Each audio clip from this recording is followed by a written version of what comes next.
আমরা সেই মানবিক বাংলাদেশ গড়তে চাই যেখানে দুটি জিনিস থাকবে না। এই দুইটা জিনিসের দাফন করা হবে, একটা দুর্নীতি আর একটা দুঃশাসন। এই দুইটাকে দাফন করা হবে ইনশাআল্লাহ। এমন একটা সমাজকে আমরা সবাই চাই। শিওর আপনারা সবাই চান? তাহলে আলহামদুলিল্লাহ নিজের আপনজন, পরিবার পরিজন, আত্মীয় স্বজন, প্রতিবেশী সবাইকে নিয়ে কোরআনের পথে আমরা হাঁটবো ইনশাআল্লাহ। আগামী দিনে কোরআনের সোসাইটি বিল্ড আপ করার জন্য একটা জাস্ট সোসাইটি, একটা সোসাইটি ফ্রি অফ ডিসপ্যারিটি আমরা গড়ার জন্য ইনশাআল্লাহ আল্লাহর দরবারে আমরা শপথ নিচ্ছি।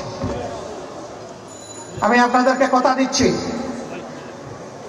যদি ইমানদারদের হাতে এই দেশের দায়িত্বভার আসে তাহলে এখন যা তাদের সম্পদ তার বাড়বে না 1 ইঞ্চিও, বরঞ্চ কমতে বাধ্য হবে। আমরা দুনিয়ার সম্পদের কাঙ্গাল নই, আমরা আখিরাতের সম্পদের কাঙ্গাল। দুনিয়ার সব কিছু না পাইয়া আল্লাহ যদি আখিরাতটা পরিপূর্ণ করে দেন আলহামদুলিল্লাহ। আমরা সেই আখিরাতমুখী জীবন গড়তে চাই। আর আখিরাতমুখী জীবন যে জাতির লক্ষ্য হয়ে যায় সেই জাতিকে আল্লাহ তাআলা সম্পদ এবং নিয়ামত দিয়ে দুনিয়ায়ও বাসায় দেয়। মহান রবের দরবারে দোয়া করি পবিত্র মাসে আল্লাহ রাব্বুল আলামিন যেন আমাদেরকে রোজার হক আদায় করে, তাকে ভয় করে রোজা রাখার তৌফিক দান করে। আমাদেরকে আল্লাহ তাআলা যেন কলবান খাশিআন মুশকিরা এনায়েত করেন। আমাদের কলব, আমাদের অন্তর শুধু আল্লাহকে ভয় করবে আর তার সমস্ত নিয়ামতের গুণে গুণে শুকরিয়া আদায় করবে। এমন কলব যাদের হয়ে যাবে সেই কলব জান্নাতি কলব। আল্লাহ তাআলা ভাই বোন সবাইকে সেই জান্নাতি কলব দান করুন। আল্লাহ তাআলা এই মিরপুরবাসীর উপর, এই কাফরুলবাসীর উপর আল্লাহ তাআলা রহমত নাজিল করুন। আল্লাহ রাব্বুল আলামিন বাংলাদেশের উপর শান্তির ফায়সালা দান করুন।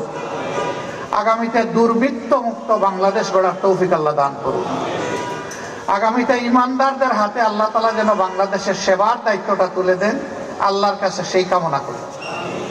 আপনাদের বিবেচনায় যে দল ইমানদারির সবচেয়ে বেশি কাছাকাছি সেই দলটাকে আল্লাহর উপর ভরসা করে বাছাই করে নেবেন ইনশাআল্লাহ।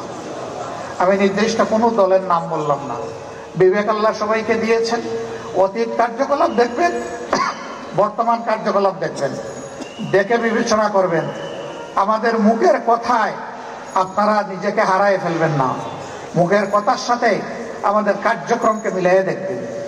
যার মুখের কথার সাথে সবচেয়ে বেশি মিল হবে জাতি ইনশাআল্লাহ তাদেরকে আগামীতে বাছাই করে নেবে।